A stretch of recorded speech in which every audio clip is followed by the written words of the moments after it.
안녕하십니까. 문화국입니다. 발표 시간이 30분이라서 군더더기 그런 얘기들을 좀 생략해야 하겠지만 제가 말씀드릴 내용이 너무나 단순하니까 아주 들어보시면 알겠습니다만 너무 간단한 이야기를 지금까지 근 1000년 동안 안 하고 있어서 그 얘기는 너무 쉬운 얘기라서 그 얘기 전에 제가 이제 이 얘기까지 오게 되는 과정에 대한 설명들을 몇 가지 좀 드려야 할 것 같습니다. 왜냐하면 제가 발표하는 이 내용 자체에 대한 신뢰도를 높이기 위해서 얘기가 필요할 것 같아서 좀 군더더기 얘기를 좀 드리도록 하겠습니다.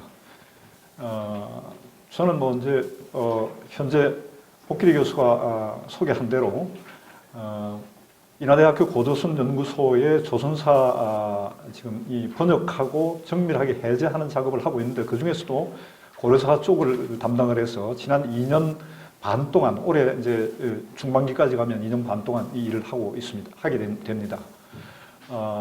근데 이제 저는 원래 농담으로 당신이 뭐 하는 사람이냐 그러면 저는 그런 얘기를 하기를 좋아합니다. 저는 문자 기술자다.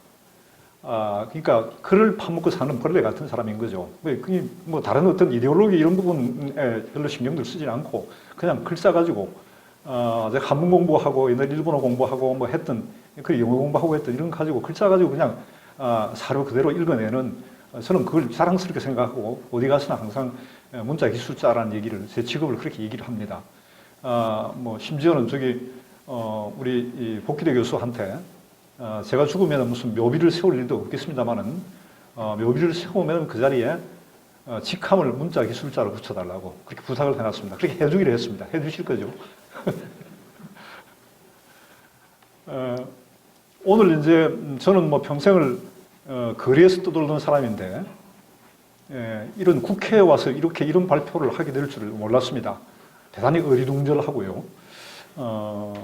그래서 이 국회에 와서 아침에 일어나서 도대체 어떤 얘기부터 얘기를 꺼내야 될까 한참 고민을 하다가 다시 이런 생각이 났습니다. 이 국경선 문제와 관련해가지고 우리나라 사람들이 가장 일반적으로 알고 있는 얘기부터 출발을 해야 되겠다. 그래서 다시 이제 가물가물한 기억을 더듬어서 인터넷 검색을 해 들어갔죠. 그래서 우리나라 헌법, 대한민국 헌법 제3조를 다시 봤습니다. 대한민국 헌법 제3조를 보니까 대한민국의 영토는 한반도와 그 부속 도서를 한다. 이렇게 되어 있습니다. 그 한반도와 그 부속 도서라는 의미가 제가 오늘 발표하는 내용과 직접적으로 연관이 되었어요. 압록강과 두만강. 제가 발표한 내용이 압록강이지 않습니까? 그래서 이 얘기부터 얘기를 꺼내야 하겠구나. 이렇게 아침에 얘기를 정리를 해가지고 왔습니다.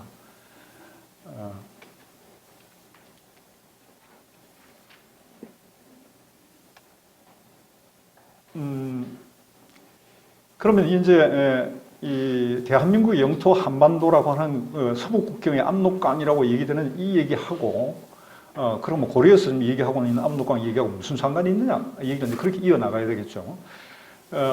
말씀하셨습니다만 그 얘기와 관련해서 오늘날도 그러면 현재 우리가 대한민국의 그 영토를 서북을 압록강이라고 얘기하는 이 얘기가 현재도 그렇게 인식되고 있는가라는 얘기부터 해야 할 것 같습니다.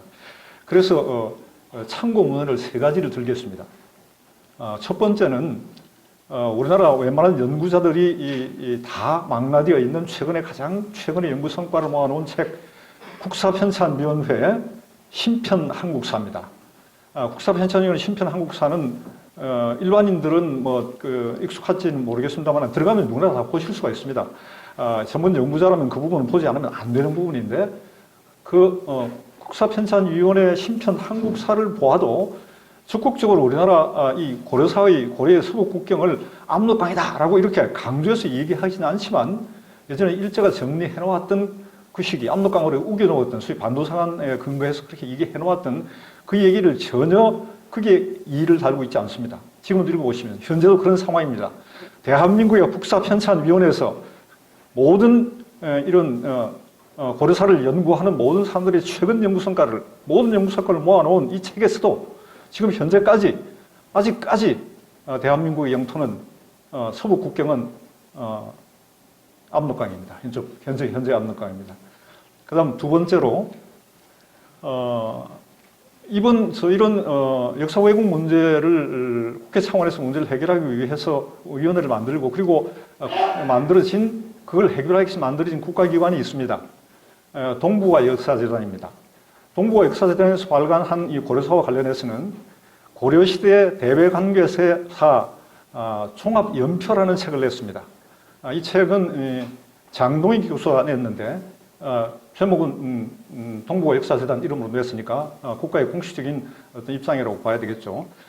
그 책에서는 아주 정밀하게 많은 책들을 집어넣어서 연구 성과들을 정리하고 굉장히 노작입니다. 힘을 들여서 냈습니다만은, 거기서도 마찬가지로 뭐 책의 성격이 그래서 그렇습니다만은, 어쨌든 우리 고려의 서북국경이 압록강이다 이렇게 뭐 드러내놓고 얘기는 하지 않았습니다만은, 우리가 일반적으로 이해하고 있는 그런 식의 이해책에 대해서 전혀 이를 달고 있지 않습니다. 여전히 이제 그건 가장 최근의 성과이고, 그리고 국가기관에서 하는 그 입장에서도 여전히 고려의 서북국경은 압록강입니다. 현재 압록강입니다. 그 다음 세 번째, 고려시대사를 공부한 사람이면 누구나 기본적으로 읽어야 할 책이 있습니다. 고려시대사라는 책인데, 박용훈 교수가 쓴 책입니다. 지난번 국사편찬위원회에서 진행을 했던 국정교과서 때 고려사 담당 책임자로 들어가서 아마 이 집필을 했다고 알고 있습니다. 그분이 이제 쓴 책인데, 이 책은 고려사를 공부한 사람이면 최근 연구 성과를 아주 꼼꼼하게 정리한 책이기 때문에 이 책을 보지 않으면 안 됩니다. 근데 그 책을 이제 이렇게 들여다보아도, 물론 뭐 이렇게 고려의 서북국경이 압록강이다 이렇게 드러내는 표제어를 걸고 주장하지는 않았습니다. 그러나 전반적인 여러 가지 서술들, 아주 많은 자세한 얘기를 써온 책인데, 거기서도 기존의 이해체계인 고려 서북국경을 압록강으로 이해하고 있는 그런 이해체계에 전혀 이의를 달고 있지 않습니다. 이렇게 이제 국사편찬위원회, 그리고 동북아 역사재단, 그리고 고려시대 최고의 연구자가 현재까지 아직 여전히 고려의 서북국경은 압록강이다, 현재 압록강이다 이렇게 주장을 하고 있습니다. 그런데 오늘 저는 이제 그와 다른 얘기를 하려고 합니다. 그동안 이제 한 2년 반 동안 연구를 하다 보니까 이렇게 이런 결론이 나오게 됐는데, 그러면 먼저 이런 의문이 있으실 겁니다. 그동안 그 전문가들이 그런 걸 하고 있을 때 당신은 뭐 했어? 뭔데 지금 와서 당신 이런 새로운 얘기를 하요? 뭐 이런 식의 의문이 들 수 있을 것 같아서 그 부분에 대해서 말씀을 좀 드리려고 합니다. 저는 이제 원래는 대학에서 경제학 공부를 했습니다만은, 경제학 자체가 그 당시 너무 서구 학문이고 해서, 제가 70학번입니다. 나이 지금 올해 이제 67인데, 이 서구 경제학 이거 해서는 안 되겠다. 우리 경제학 해야 되겠다. 그래서 이제, 그 경제학 공부, 우리 경제학, 이러다가 보니까 이제, 우리나라 경제사, 히스토리에 관심을 갖게 되고, 그러다가 아예 그냥, 이러다가 경제학과 있다고는 안 되겠다. 아예 국사학과로 옮겨서 우리 역사 공부를 해야 되겠다. 그래서 국사학과로 석사과정도 옮겨가서 서울대학교에서 이제 석사를 받고 이러저러한 여러 가지 어려움이 있었습니다. 그래서 거기서는 더 이상 그 공부를 못하고 박사과정을 고려대학에 가서 고려대학교에서 강진철 교수, 그 당시 고려 토지제도사를 연구하는 강진철 교수 밑에서 그분이 돌아가시는 통에 그 밑에서 제가 학위를 받지 못했습니다만은, 그 아래 이제 계시던 아까 박용훈 교수 밑에서 학위를 받았습니다. 고려 토지제도사 연구를 가지고. 그래서 저는 토지를 연구하면 이게 전부가 다 되는 줄 알았어요. 당시 연구의 이제 관점이 그것이었어요. 역시 일제에 의해서 이 왜곡된 식민사관 극복하자는 게 제 뜻이었어요. 이건 전혀 몰랐습니다. 토지만 연구하면 되는 줄 알았죠. 왜냐하면은 한국에 있어서는 이게 일제가 들어오기 전에 한국 사회라는 전부 정체되어 있었다. 그리고 왜 그랬냐 하면은 서구처럼 서양처럼 봉건제가 없었기 때문에 그렇다. 그런데 일제는 이제 서구 봉건제와 비슷한 게 있었기 때문에 이제 이런 얘기가 이제 있어왔죠. 그래서 저는 그때 그대로 이제 그때 공부를 하러 들어가서 우리나라에도 우리 역사에 있어서도 중세에 봉건제사가 있었다라는 걸 증명하는, 이건 정체사관권의 문제였고, 한국사 자체를 이제 일제로부터 벗어나고자 하는 어떤 그런 의도였던 것이죠. 그래서 그때 이제 조선 총독부의 이제 그 직원이었던 화전일랑이라는 사람이 있습니다. 와다이치로. 화전일랑의 조선 치세 조사 보고서라고 하는 그 책을 중심으로 해서 비판을 하고, 그 다음에 북에 간 백남원 교수가 썼던 관련 책들이 있습니다. 그 당시 조선사회경제사라는 책. 그런 걸 중심으로 해서 이제 쭉 정리를 하면서 쭉 하다 보니까 이게 들어가다 보니까 원래는 조선 후기 공부를 하다가 그 고려시대까지 가게 됐습니다. 그래서 고려의 전시과라는 제도, 고려 토지제도라고 하는 것이 제가 생각하는 우리 역사상에서 그 역사 발전의 정단계인 봉건제와 가장 합당한 제도일 것이다 라는 전제하에 정리를 해서 논문을 썼는데, 이 논문이 제대로 학계에서 받아들이실 리도 없죠. 그리고 제가 지금 봤을 때 여러 가지 문제들도 있고 아직 이제 그런 상황입니다. 그리고 저는 이제 공부를 끝낼 생각이었습니다. 더 이상 이걸로 더 이상 제가 고려 사전 연구라는 책을 내고 그 이후에 고려 양반과 양반전 연구라는 책을 2권 전제를 갖고 있습니다만은 이게 받아들이지 않는 그런 상황이었고, 그래서 공부를 끝낼 생각으로 있었는데, 이제 이 나이 들어서 인하대학교 고도선 연구소에서 다시 이 조선사를 검토한다, 그런 얘기가 있어서 그게 이제 하러 들어갔던 거죠. 그래서 가가지고 처음에 저는 내심 속으로는 그랬습니다. 이분들이 자꾸 무슨 반도사관 이런 얘기를 하는데, 나는 가서 다시 읽어보면서 정체사관 내지는 그 봉건제 결여론 내지는 이거 내가 다시 밝힐 거다, 이게 들어간 거죠. 근데 이제 고도선 연구소의 요구는 그게 아니었습니다. 국경사를 해보라는 거죠. 이게 이제. 그래서 그 고민이 한 2년 동안 고민이 굉장히 많았습니다. 과연 토지제도서하고 이 국경사하고 어떻게 연관이 되느냐. 이것 때문에 이제 저는 어차피 나는 문자 기술자니까 한 2년 동안 머리 쳐박고 그냥 책만 들여다보자. 그럼 2년 동안 들여다봤죠. 들여다봤는데 가만히 보다 보니까 이런 국경이라는 문제가 남의 얘기 아니었습니다. 무슨 대외관계사니 무슨 이런 게 아니었습니다. 뭐냐면 제가 연구한 토지제도, 토지 문제와 관련해서 이게 국경이라는 영토 문제 아닙니까? 그래서 제가 연구해오던 토지제도사, 가문의 토지 연구 이런 거에 가문이 크게 되면 국가가 되는 것인데, 국가의 영토가 바로 토지 문제 아닙니까? 그래서 제가 보니까 이게 남의 문제가 아니구나. 그래서 이제 다시 자신감을 가지고 2년 동안 쳐갖고 보다가 보니까 이제 그때 이 과제는 자료를 보면서 이제 정리할 1차적인 어떤 목표는 그거였죠. 어떻게 토지제도사와 국경사를 연결해 줄 것인가? 이거 2년 동안 고민했습니다. 그래서 고민해서 이제 나름대로 논문이 하나 만들어진 게 고려국 북계 공강에 대하여라는 글입니다. 이 글이 이제 만들어졌습니다. 이거는 어떻게 해서 토지 제도사로부터 국경사로 가게 되었는지, 그리고 국경을 영토의 관점에서 바라볼 때 그것이 갖는 의미가 무엇인지, 이 영토라는 것이 또 잘못하면은 일본식으로 얘기하면 나와바리가 되지 않습니까? 영토 얘기하면 이게 무슨 동북공정 얘기하고 땅 따먹기 얘기하고 이래서는 안 될 거예요. 평생 제가 그거 안 하려고 공부한 거거든요. 그래서 이거를 영토, 나와바리 문제가 아니고 국경의 문제를 오늘날 유라시안 네트워크의 이사장님도 와 계십니다만은 이거를 나와바리 관점이 아니라 오늘날 현대 세계사의 취향점인 이런 관점을 바라볼 때 이걸 네트워크의 관점에서 바라봐야 할 것 같다. 그래서 국경사를 어떤 관점에서 바라봐야 될 것인가를 고민하고 저희들 내부 워크숍에서 경계와 영역에 관하여라고 하는 이제 총론이죠, 일종의. 제가 왜 토지제도를 하다가 국경사를 해야 됐는가에 대해서 논문은 고려국 북계 공강에 대하여라는 논문에서 밝혔습니다. 그러나 이거를 나중에 책으로 낼 작성인데 연말까지 제가 지금 힘이 딸려서 연말까지 낼 수 있을지 모르지만 어쨌든 논문 대여섯편 만들어져 있습니다. 안 되면 내년 전반기까지 내야 할 작성인데 고려 국경사 연구라는 이름으로. 근데 이제 거기에 가서 이제 워크숍에 가서도 이제 그런 총론을 정리할 필요가 있어서 초만 잡아놓고 있는 상황입니다.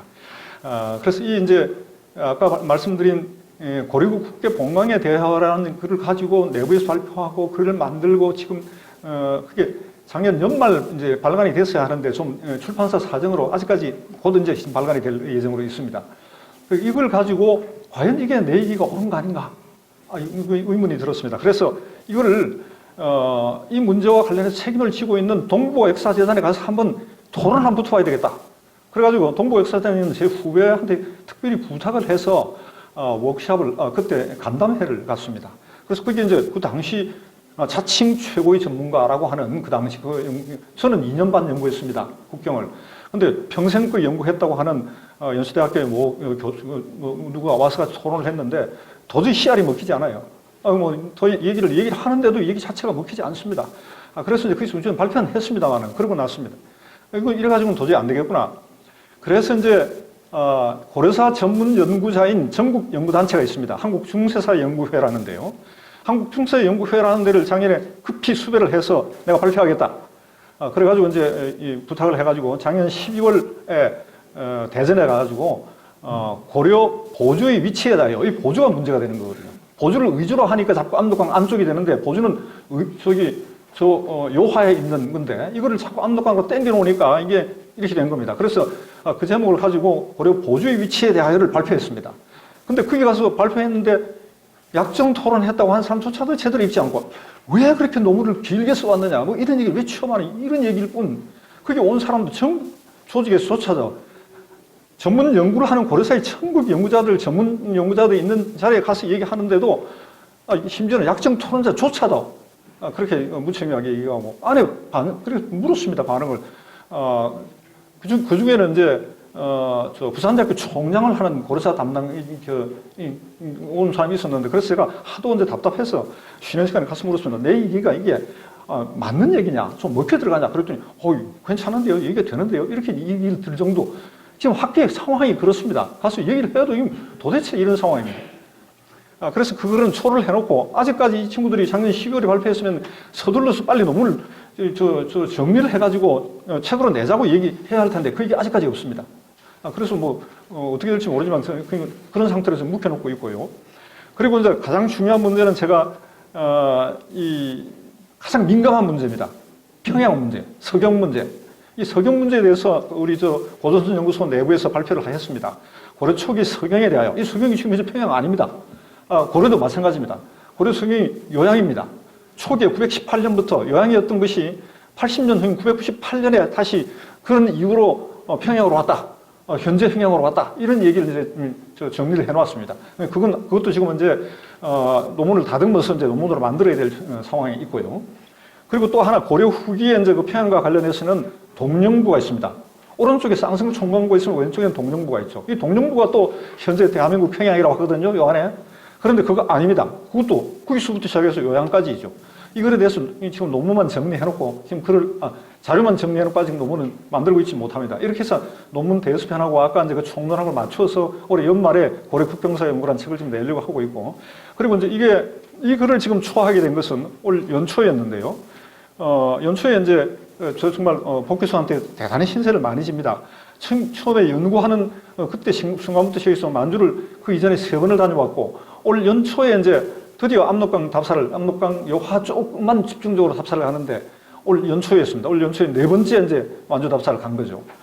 그래서 인천에서 배를 타고 그리고 저기 요동반도 영구까지 가서 거기서 이제 요하를 거슬러 올라가서 저기 어디입니까? 쌍요, 통요까지 올라갔죠. 내몽고까지 올라갔다 다시 내려와서 이쪽에 무순까지 와서 무순에서 다시 신빈 그리고 이쪽에 환인 이렇게 거쳐서 다시 단동으로 그렇게 해서 다시 이제 이쪽에 어디입니까? 요양 심양으로 돌아와서 비행기를 타고 돌아왔습니다. 그때 이제 배를 타고 가는 올 1월에 제가 이 초를 만들었습니다. 고려 그때 이제 자료를 보다 보니까 이거 어려운 거 아니다. 어디 뭔가 문제가 있을 거다 하고 크게 보다 보니까 정말 이 문제의 해답은 너무나 가까이 있었습니다. 너무나 엄청나게 헛웃음이 나올 지경입니다.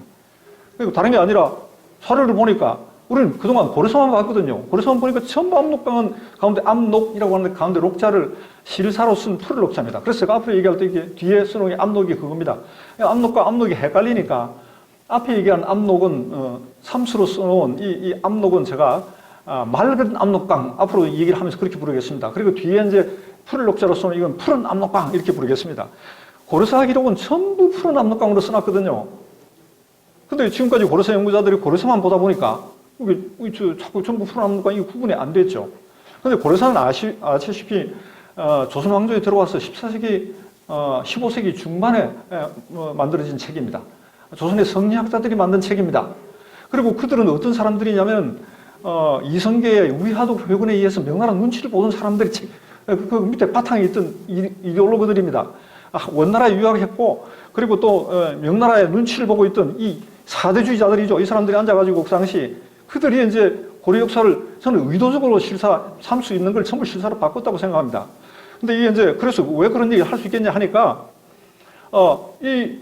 고려사 1451년에 나온 고려사보다 100년 전에 쓰여진 그 당시 고려 국경을 맞대고 있었던 나라가 두 나라가 있습니다. 그 나라가 요와 금입니다. 그랑과 여진이죠. 요사 금사를 안 읽은 거예요. 왜 안 읽습니까? 더 먼저 쓰여진 글인데요. 그 100년 전에 나온 요사 금사입니다. 요사 금사를 읽어보니까 동일한 고려사에 쓰여진 동일한 기록이 전부 다른 게 쓰여 있는 겁니다. 여러분들이 다 잘 아시는 이제 서희의 강동 육주 얘기부터 시작해서 아까 말씀하셨습니다만은 고려 국경 변경 관방 문제부터 시작해서 이 문제와 관련해가지고 요사 금사는 전혀 다르게 써놨습니다. 그래서 이제 보니까 간단한 얘기입니다. 똑같은 사실을 들고 100년 전에 쓰여져 있는 요사에 있는 압록을 믿겠습니까? 아니, 푸른 맑은 압록을 믿겠습니까? 100년 후에 쓰여진 고려사의 푸른 압록을 믿겠습니까? 이런 겁니다. 이 두 개뿐입니다. 이거 제가 말씀드릴 내용은 이 두 가지 문제 이걸로 말씀드리는 건 그냥 다 했다고 생각이 됩니다. 너무나 간단한데 허술한데 아주 편한데 있었습니다. 제가 이걸 발표하면서 또 언제 마음에 크게 이렇게 자신이 없어서 여기 와 계십니다만 이민아 이사장이 와 계십니다만은 그때 유라시안 네트워크에 가서 이런 요지의 발표를 한번 했습니다. 대중 앞에서. 거기는 정말 제아의 고수들이 다 모이는 곳인데 무슨 얘기가 나오냐. 가서 아니나 다를까 저는 선언을 했죠. 나는 강단학파다. 당신들이 이제 이렇게 욕하는 강단이니까 강단에서 이런 얘기를 한다. 그랬더니 아니나 다를까 반응들이 그냥 겨우 그까지 이 압록강 현재 있는 압록강을 유화까지 당겨놓고 그게 대단하다고? 그건 저기 북경까지 올라가는데 중국 지역까지 가야 되는데 이런 것 때문에 제가 고수한테 대단히 많이 야단을 맞았습니다. 그리고 저는 그 얘기는 따라갈 수는 없는 거고 제가 고려사를 보다 보니까 고려사하고 요사하고 금사하고 비교하다 보니까 이런 얘기가 나왔다. 이 얘기밖에 좀 할 수 없는 거죠. 저는 문자 기술자니까. 그래서 그런 얘기를 제가 말씀드리고자 하는 얘기는 거의 다 했습니다. 시간이 얼마나 15분 남았죠. 근데 15분 동안 제가 가면서 이제 차분히 말씀드리겠습니다.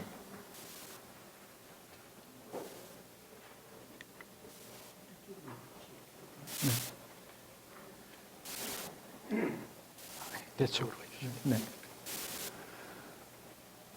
고려의 국경이 현재 푸른 압록강이다라고 하는 얘기는 고려사 지리지 서문에 나옵니다. 여기 보면 고려의 사방 경계는 서북으로는 당나라 이래로 이게 주목해 주시기 바랍니다. 또 얘기를 다시 할 겁니다. 당나라 이래로 압록을 한 개로 삼았고 푸른 압록을 한 개로 삼았고 동국의 경우에는 선출령을 경계로 삼았다. 이 선출령 얘기는 이제 인철 교수님이 해주실 겁니다. 저도 이거 관심 많고 많이 했으면 좋겠는데 제가 불행히도 파평률입니다. 그래서 윤관 할아버지와 관련된 얘기는 안 하고 싶어서 그쪽 연구는 좀 능력도 없고 힘이 없어서 안 합니다만 어쨌든 전 역사 연구하는 사람들이 이런 대단히 지켜야 할 금기들이 있습니다. 자기 시대와 그리고 자기 분야를 넘어가는 것에 대해서는 반드시 해명이 필요합니다. 그렇지 않고 그 얘기를 함부로 해서는 곤란합니다. 그래서 아까 제가 토지제도사에서 국경사로 넘어온 얘기에 대해서 이렇게 장황하게 말씀을 드렸던 겁니다. 이게 관계없는 얘기가 아니라고 했어요. 이 얘기도 그래서 지금 제 은밀성을 말씀드리기 위해서 이 말씀을 드려야 할 것 같습니다. 지나가는 얘기입니다만 어쨌든 대개 서북의 도달점은 고구려에 미치지 못하였고 그리고 현재 압록강 어디든 간에 일단 고구려는 그 이전 더 갔다 더 나갔다 이런 얘기죠. 그리고 동국의 그것은 선출령을 넘어섰다 이렇게 되어 있습니다. 이게 이제 시발점이죠. 이게 시발점이죠. 이제 고려사 지리지에서 푸른 압록강이 고려의 경계가 되었다라고 하는 거죠. 이거 가지고 나중에 이제 얼씨구나 했던 거죠. 얼씨구나 해서 그 뒤에 조선사를 편찬하면서 조선 총독부 조선사 편수해서 조선사 안에서 이거를 기정사실하고 그때 그걸 쓰기 위해서 그들이 만들어 놓은 만선 철도 주식회사에서 만선 역사실이라고 하는 보고서가 있습니다. 그 보고서에 전부 다 안쪽으로 우겨 넣어놨어요. 겉으로는 그 모두를 전부 객관적으로 쓴다. 오랑캐 근거해서 실증사를 근거해서 쓴다. 그래 놓고는 그 보면 전부 반도사관에 근거해서 안에다 우겨놨습니다. 우겨놨던 거를 그걸 다 반영해서 조선사에다 써놓은 겁니다. 제가 그걸 보면서 느낀 게 어떤 거냐 하면은 처음에 여러분들 한번 들어보시죠. 너무나 어이없는 일인데 저기 강남에 가면 봉원사라는 절이 있습니다. 그 봉원사라는 절이 개성에 있습니다. 그런데 이 조선사라는 글을 보고 앉아 있으니까 정말 우스운 게 말도 안 되는 게 고려사에 그게 봉원사 그래놓고 가로를 열고 전부 경기도 광주군입니다. 그것도 한 번 나오는 게 아니라 봉원사 나오면 전부 경기도 광주군. 봉원사 그럼 전부 경기도 광주군. 이걸 뭐 수십 분 반복합니다. 그게 조선사 수준입니다.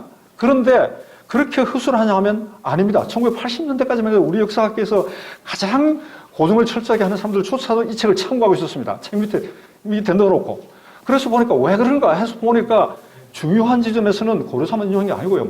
그 당시 제가 지금 오늘 들고 있는 요사, 금사, 원사뿐만 아니라 그 모든 일반적인 문집까지 막 사사시 훑은 겁니다. 근데 일반적으로 아까 얘기한 말도 안 되는 봉원사 같은 경우는 일반 그냥 밑에 아마 심부름하는 애들 시켜서 갖다 붙였던 것 같아요.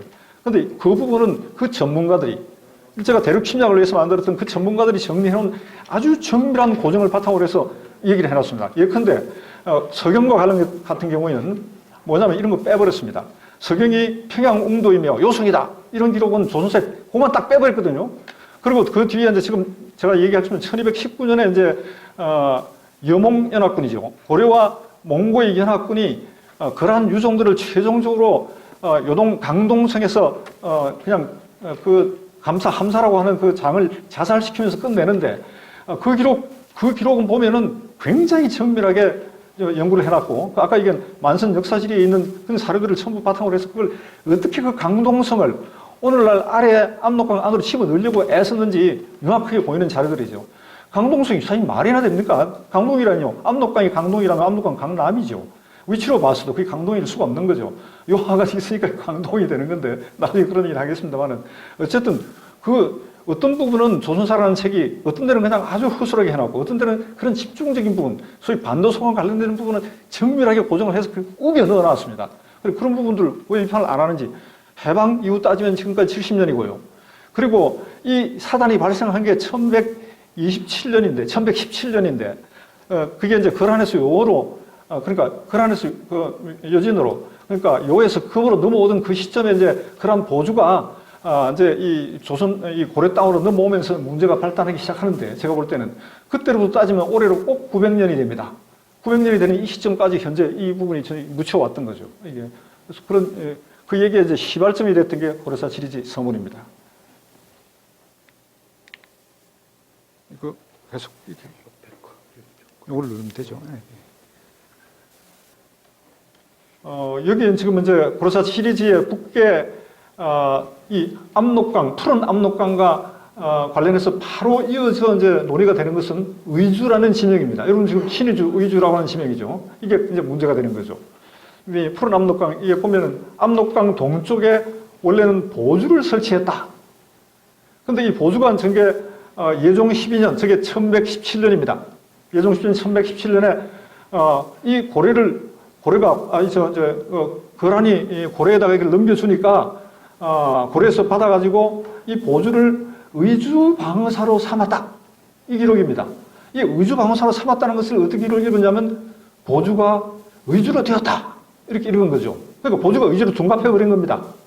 풀어나니까 보주가 의주로. 보주와 의주는 분명히 다른 것인데 보주와 의주를 이 기록을 가지고 읽어도 그렇게 읽을 수 있습니까? 달리 읽어야 돼. 저는 나중에 이제 정리를 하겠습니다만은 보주가 의주가 될 수 없습니다. 보주는 보주 그 자리에 있는 거죠. 요 활동에 있는 우리가 맑은 압록강 옆에 있는 겁니다.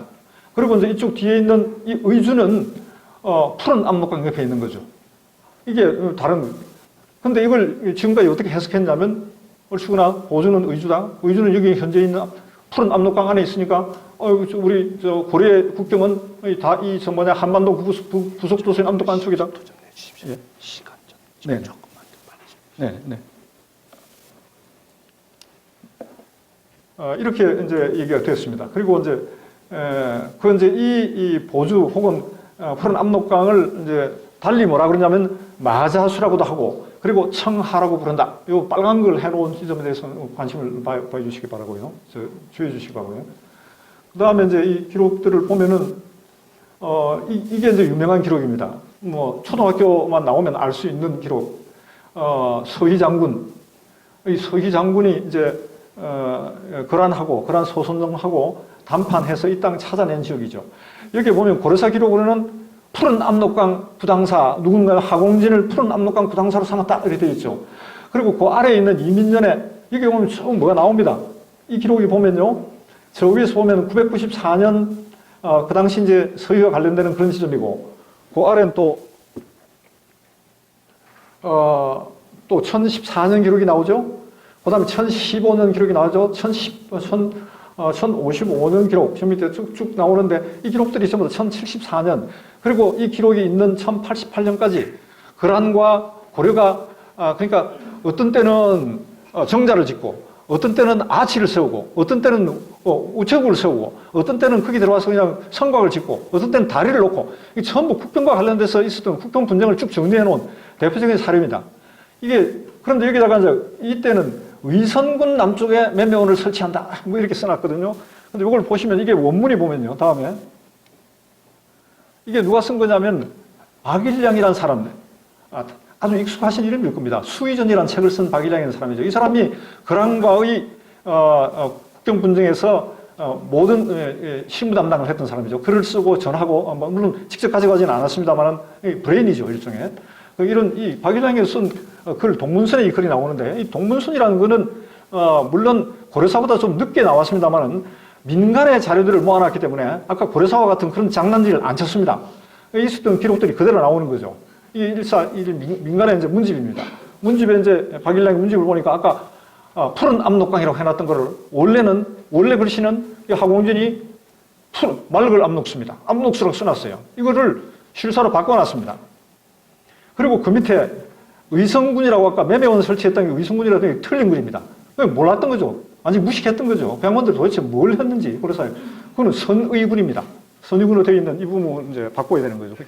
고려사는 그래서 아까 그 고려사는 앞에 있었던 그 고려사는 그러니까 푸를 녹자로 써놓은 그 압록강은 맑을 녹자로 바꿔야 됩니다. 그리고 아까 의성군은 선의군으로 바꿔야 하는 거죠. 그 다음에 아까 이 당나라와 관련해서 당나라부터 시작해서 고려의 국경이 압록이었다 하는 얘기를 했으니까 그럼 한번 찾아보자 들어갔습니다. 들어갔더니 신당서 열전에 보면 이렇게 써놨습니다. 마자수 아까 나왔죠. 그리고 압록수 이 맑은 압록수를 써놨습니다. 이 기록도 역시 이제 요와 다른 기록들도 있고 이제 앞으로 정밀하게 좀 검토를 해야 되겠습니다만은 우리는 현재 이 정도 얘기해도 제가 필요한 자료만 가져와서 제 얘기는 한 건 아니고. 어쨌든 전체 흐름 속에서 말씀드리는 거니까 세세한 부분은 다시 한 번 더 논의를 더 해야 하고 의견이 있으신 분은 나중에 제게 질문을 해 주시길 바랍니다. 어쨌든 여기는 당에서 압록이라고 얘기했던 이 부분은 맑은 압록수, 신당서에는 그렇게 되어 있습니다. 그 다음에 이제 아까 이런 얘기죠. 그러니까 보주를 의주로 삼았다라는 얘기, 말이 안 된다는 얘기를 하기 위해서 고려사 자료 같은 기록을 가져왔습니다. 1117년 아까 말씀드렸죠. 지금으로부터 딱 900년 전 얘기입니다. 거란이 여진에게 쫓겨가면서 요가 금에 쫓겨가면서 그 전에 내놔라고 했던 땅 안 내놓고 이따가 이 성곽 두 개를 저기 얘기하면 성곽 두 개를 이제 건네주고 가는 거거든요. 그때 여기 보면 이렇게 해놨습니다. 그 의주에 들어가서 그러니까 보주죠. 보주가 요나라로부터 받은 그 보주 성곽에 들어가서 무기와 화폐와 공물을 수습했다 이렇게 되어 있거든요. 그러고 나서는 이제 왕이 크게 기뻐하고 보주를 고쳐서 의주 방어사를 삼았다. 그러니까 보주가 보주인데 보주가 의주가 되어버린 거 아닙니까? 그런데 이 해에 보면 다음에 보면요. 여기 또 압강을 경계로 삼았다. 이 압강은 압록강을 이게 이제 왔다 갔다 한 거죠. 맑을 압록강, 푸른 압록강 왔다 갔다 하니까 어떤 때는 압강으로 써놨어요. 고려사 어떤 부분, 고려사 조류에는 이 압강은 당연히 맑을 압록강이 되는 거죠. 거기에 이제 관방을 설치했다 이렇게 되어 있습니다. 그런데 지금 보주에는 원래 성곽이 있었지 않습니까? 근데 이때 의주에 보면 기록이 의주에 1117년 이때 대거 축성을 합니다. 의주에 축성을 하였다. 865간이고 문이 5이며 성문에 17이다. 뭐 이렇게 돼 있단 말이에요. 그러면 보주에 있는 성곽 놔두고 왜 또 의주에 또 성곽 씁니까? 그 보주가 의주라면 왜 성곽을 지었다는 게 도대체 그게 어쨌단 말이에요. 부두를 부심 아니면 얘기했다면 보주의 성곽을 증축을 했다거나 가축했다거나 추가했다거나 이래야 될 텐데 이때 대거 처음에 이게 기록이 처음입니다. 그러니까 명백하게 이 보주가 의주가 아닌 거죠. 그래서 이때 이제 그럼 의주에 축성한 이유가 뭘까? 이제 이게죠. 의주 방어사로 만들어서 보주를 그 간헐 하에 넣기 위해서입니다. 지금 그렇게 해석합니다. 지금 보면 이렇게 되는 거죠. 이 기록이 이제 그 다음에 보면은 그 이후에 보주를 의주로 삼았다, 보주를 의주로 바꿨다라고 하는 이후에도 많은 자료들이 있는데 그 중에 1119년 김기가 써놓은 이 자료에 보면은 보주성 이런 기록이 나오거든요. 그 이후에도 이 보주라는 게 대표적인 기록만 뽑았습니다. 보주라는 말이 나오고, 그 다음에 아까 말씀드린 이 강동성에서 그러한 유종들을 여몽연합군이 작사를 내던 그 시점이에요. 그 시점에서 다시 아직까지 1219년까지도 보주라고 하는 지명이 나옵니다. 이거 보주가 위조 아닌 거죠. 그래서 이제 보면 그러면 도대체 그런 국경이 그런가 고려의 국경이 어딘 것인가 들다 보다 보니까 저는 몰랐습니다. 그냥 이런 자료만 정리하다가 쑥 가운데 집어넣어놨는데 눈 밝은 복기대 교수가 보더니 이런 얘기죠. 이거 절 앞에 내놔야 된다는 거예요. 이게 뭐냐 그러니까 바로 그냥 직접적으로 그냥 바로 기록을 해놨습니다. 여기 아무도 이게 깁니다만 이게 다 읽으실 필요는 없고요. 그래서 제가 이렇게 표를 만들었습니다. 표를 만들어 보면 제가 지금 눈이 나빠서 여기 이렇게 보이죠? 동경에서 압록강 서북봉까지 이렇게 되어 있습니다. 동경은 요양입니다. 요양에서 압록강, 푸른 압록강, 아니죠. 맑은 압록강 서북봉까지. 이건 아까 나온 김극기의 시에서 보면 통군봉이라고 되어 있습니다. 이름이 통군봉입니다. 앞으로 고정을 해야 될 일입니다. 이번에 뭐 이게 주가 아니니까 그 부분은 뒤로 미뤘습니다만 통군봉입니다. 통군봉까지 그 안에 있는데 헤드쿼터가 어디냐? 황룡부하고 함주다 이렇게 되어 있거든요. 황룡부와 함주. 이 지명은 나중에 이제 세세하게 지금 현재 저는 총론을 얘기하는 거니까 이 세세하게 고정하지는 않았습니다. 이제부터 연구 시작이니까요. 이 길은 이제 다 논문을 써나가야 됩니다. 이 황룡부의 정군이 5,000명 헤드쿼터에 함주의 정군이 1,000명. 그리고 이제 쭉 뒤에 보니까 이제 미래 동경 이 요양에서 여진이 아니고 여직이라 부릅니다. 이건 뭐냐면 그런 성종 다음에 흥종인데 흥종 이름이 야율종진입니다. 그 진짜를 피휘해서 왕 이름이니까 마음대로 부르면 안 되는 거죠. 그래서 여직으로 불렀던 거예요. 그게 그 당시 사료라는 걸 보여주는 거죠. 이 여직의 경계를 따라서 맑은 압록강까지 쭉 해서 이렇게 성곽이 크게 두 개가 있다. 크게 하나는 무슨 성이냐면은 내원성이고 또 하나는 신호군성이다. 그 내원성은 선의군인데 이름으로 선의군으로 부르는데 거기는 군영이 8개가 있다. 그래서 태자형, 대형, 토주형, 신형, 가타형, 왕의 성인데 이건 아마 영일 겁니다. 고려에서 온 기록, 이게 고려 기록인데 요사를 쓰면서 기록이 없으니까 고려 기록을 가져와서 찾아가지고 기록해 놓은 거예요. 그러니까 이건 고려 얘기도 하고 요 얘기도 합니다. 그래서 이게 뭐 왕의 성은 아마 그래서 잘못된 영일 같고요. 유백영, 오가영 이게 각각 300, 600, 정명 200 이렇게 있습니다. 그래서 3,600명이 있고 그리고 신호군성이 1만 명이 있고 그 다음에 거기에 70개 여기를 쭉 따라서 요양에서부터 압록강을 쭉 요하를 쭉 따라가지고 맑은 압록강을 따라서 이 보루가 70개가 있단 말입니다. 보루가 70개인데 그 보루 하나당 20명씩 배치가 돼 있어요. 그래서 70 곱하기 20 하니까 1,400명이 됩니다. 그렇게 해서 이제 거란 동쪽, 거란과 고려의 병경 수비는 수병은 총 21,000명. 제가 이거 계산을 해봤는데 21,000명입니다. 이 숫자가 좀 틀린데 아마도 예컨대 뭐 한자가 돼 놓으니까 일자, 이자가 돼서 함주에 아마 2,000명 정도 아닐까 싶은데 어쨌든 그 숫자는 맞지는 않습니다. 어쨌든 21,000명이든 22,000명이든 이렇게 해서 이제 배치, 뭐 이 뒤상 다툴 수 없는 논이죠. 이거 가지고. 그러니까 이제 맑은 압록강 옆에 이게 경계다. 더 이상 무슨 얘기를 합니까? 이게 끝이죠, 뭐. 그래서 이 얘기를 이제 하고, 그 다음에,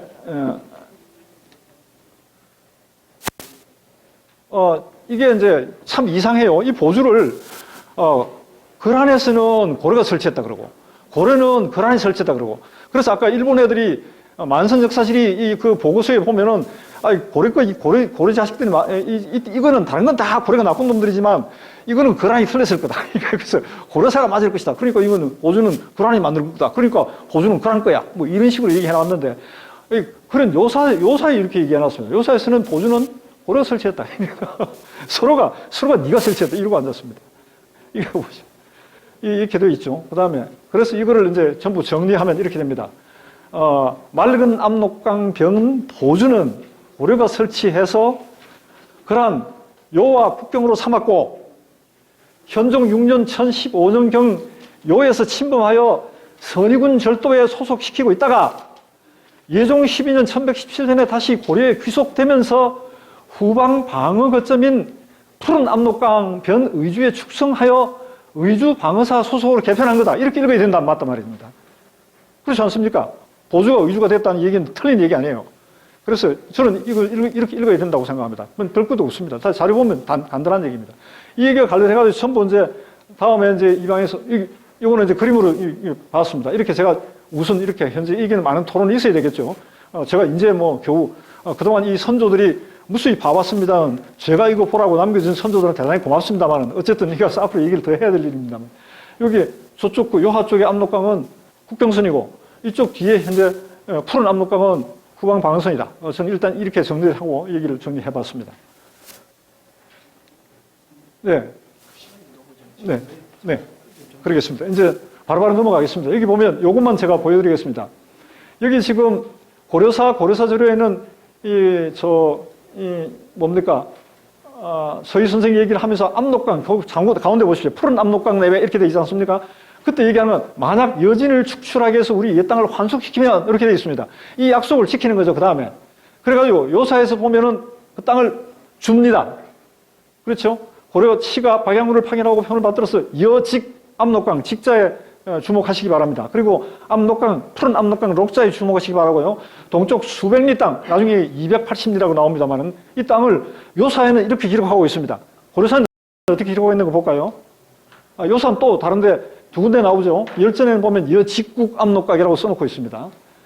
근데 요사, 그 뒤에 이 요사가 대단히 이제 잘못 만들어진 어떤 역사책이다. 이래가지고 뒤에 뭐 빨리 만들어졌기 때문에 이래가지고 지금까지 무시를 해왔어요. 지금 초안의 말씀이죠. 그 뒤에 뭐 요사 수빈이 뒤에 나오는 요게 지금 요사 휘편이 이런 책이 나오는데 여기 보면은 다 바꿔놨어요. 전부 다. 여직을 여전으로 바꾸고 여기는 이제 이 청대에 나온 이 요사 수빈은 그래도 요건 하나 남겨놨습니다. 맑은 록사 압록강을 남겨놨어요. 그 다음에 이제 후대, 근대에 나온 얘기입니다. 근대에 나온 요사 휘편에 보면 전부 완전히 바꿔놨죠. 여진, 준자를 주목하시기 바라고 압록강의 록자, 가운데 록자, 푸른 록자를 주목하시기 바랍니다. 이렇게 다 바꿔놨습니다. 여기도 마찬가지입니다.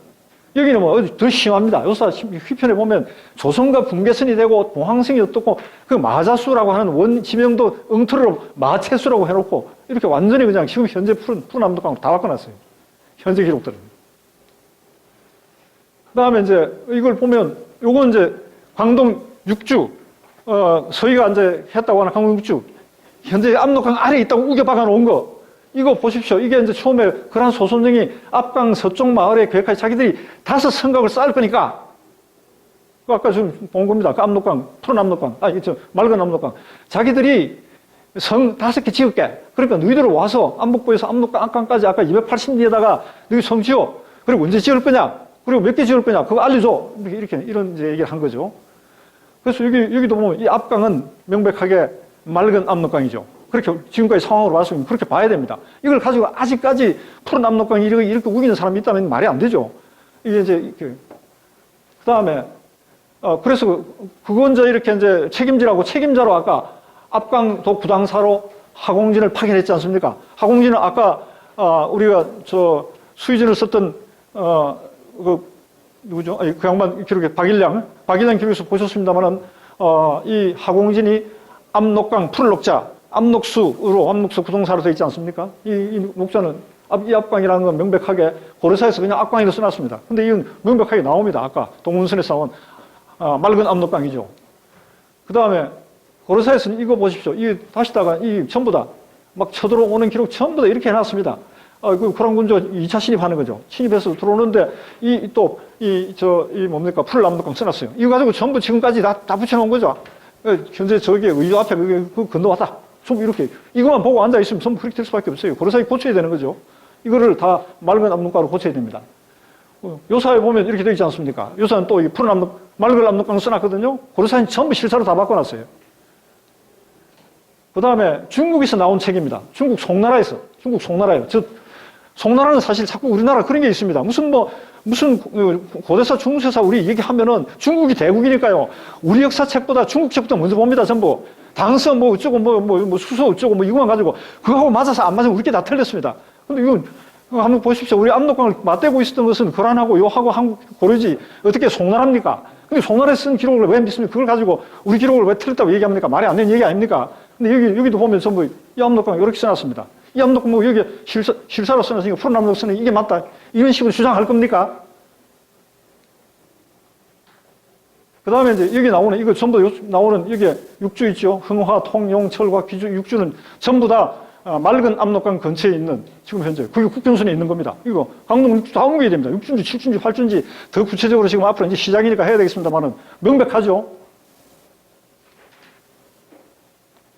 그 다음에 여기 이제 요사에 보면 또 나오지 않습니까? 아까 쭉 나왔던 압록강 그 국경 분쟁에서 나왔던 뜬다리 세우는 압록강 이거 푸른 압록강, 아니, 맑은 압록강 써놨습니다. 요사는 전부 일관되게 전부 이렇게 써놨죠. 이 자료를 틀렸다고요? 요사 자료를 틀렸습니까?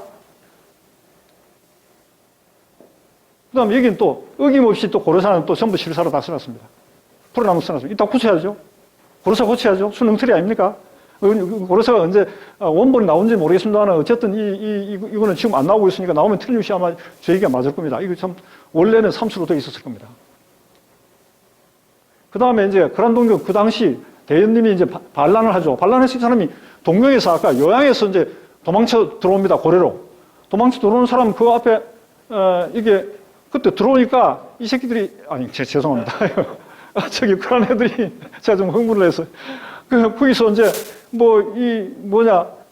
자꾸 이제 이 국경을 넘어오니까 그다음 넘어와서 성도 짓고 다리도 놓고 이렇게 하지 않습니까? 계속. 그러니까 이제 야, 이 틈을 타서 저기서 내부에서 이 요동에서 요양에서 이 반란이 일어났다. 대현님 우리 사건이죠. 그러니까 야, 이 기회를 보고 우리 거 다시 달라 합시다라고 주장을 했는데 안 됐습니다. 그렇죠? 그 얘기를 하고 있죠. 이 곽원이라는 사람이. 근데 이때 압광이라고 얘기한 압록강이죠. 맑은록이죠. 다 그렇게 해야죠. 그 다음에 이 전부 나오는 압록, 교양, 기타, 전부 이거 고려사에 쓰는 실사, 풀을 압록은 전부 맑은 압록으로 바꿔야겠죠. 그 다음에 강동육주는 그림으로 보면 이렇습니다. 세상에 밑에 옹색하게 박아놓은, 보셨습니까? 교과서 보십시오. 강동육주 안에다 흥주, 용주, 어쩌고, 이거 갖다 엄청 옹색하게 뜻 박아놨습니다. 그거 전부 저쪽으로 옮겨야 됩니다. 이제 앞으로 고정해야 할 일이죠. 다. 이제는. 역사학교 이렇게 되어 있습니다. 저 보십시오. 얼마나 옹색합니까? 지금 말이 됩니까? 그 다음에 이제 이 관망의 얘기입니다. 천리장성 얘기입니다. 천리장성이 저 압광 바다로 들어가는데 이것도 기록이 고려사 열전, 유소열전 압광으로 되어 있고 고려사 뒤에 성보조, 고려사 절호전 또 실사로 써놨어요. 압록강. 그리고 그 뒤에 무슨 바다까지 간다 이렇게 되어 있으니까 이제 현재 이 관방이 어디까지면 고려장성이 어디까지면 압록강이 원산방까지 되었습니다.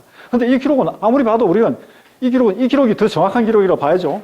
그리고 아까 앞에 얘기했던 우리 명백한 그런 기록에 근거하면 이 관방이라는 게 국경관방, 천리장성, 이 천리장성은 아까 거란과 고려와 국경을 맞대고 있었던 그 지점에 이러고 봐야 안 되겠습니까? 저는 고대사를 모릅니다. 고대사 괜히 얘기했다가 그냥 말려 들어가기도 하고 저는 문자 기술자니까 문자만 가지고 얘기합니다. 근데 얘기를 보니까 고구려에 원래 장성이 있었다 합니다. 사실 그렇죠. 원래 있는 고려 장성이 그냥 거기서 그냥 평지 돌출하겠습니까? 옛날에 고구려에 있었던 그 자체를 고쳐서 세웠겠죠. 그 연결이 되어야 할 이 부분 자체도 다시 앞으로 연구되어야 할 부분입니다. 어쨌든 이 관방에 관한 얘기가 이렇고 있죠. 그 다음에 여기 보십시오. 이제 그란 쪽에 이제 자료들 이런 데 보면은 서로 국경 흥종 때 성종 다음에 흥종 때 이제 대신하고 국경 문제가 굉장히 민감하니까 야, 어떻게 하면 이 국경 문제를 잘 다스릴 수 있을까? 얘기하는 가운데 여기에 압록강 포수합이 나옵니다. 이게 맑을 압록강. 그 다음에 국경 관방이라 그러면 그냥 사람들만, 군인들만 지금 뜩 가 있는 줄 알죠? 천만의 말씀입니다. 그게 전부 농사지 있습니다. 그 주변에. 만주 땅 그거 불목 땅인데 그냥 산지들인데 그따위 그냥 넘겨주지. 이거 아닙니다. 그 주변에 전부 엄청 이 농사 짓는 땅입니다. 중세사회는 땅이 국부입니다. 땅이. 그러니까 그래서 국경이 중요한 거죠. 제가 토지 대도서가 이거 관련된다는 얘기가 그런 얘기죠. 그래서 이걸 넣었습니다. 하나. 그 다음에 국경 장성을 만들면서 이제 에럴슨이 변유한테 상을 주는 거. 이거 전부 고려사회는 전부 풀을 녹자로 써놨어요. 푸른 압록강을 다 써놨습니다. 이거 다 맑을 압록강으로 바꿔야 됩니다. 그리고 나서 이제 짓고 나서는 국경 장성을 짓고 나서는 그 본방에 호구조사 해야 되지 않습니까? 호구조사 해놨는데 이것도 전부 고려사회는 푸른 압록으로 써놨습니다. 이거 전부 맑을 압록으로 바꿔야 됩니다. 청세진에서 입숙성까지 호구수를 작성해서 조사해가지고 보고하라. 이렇게 되어 있습니다. 네.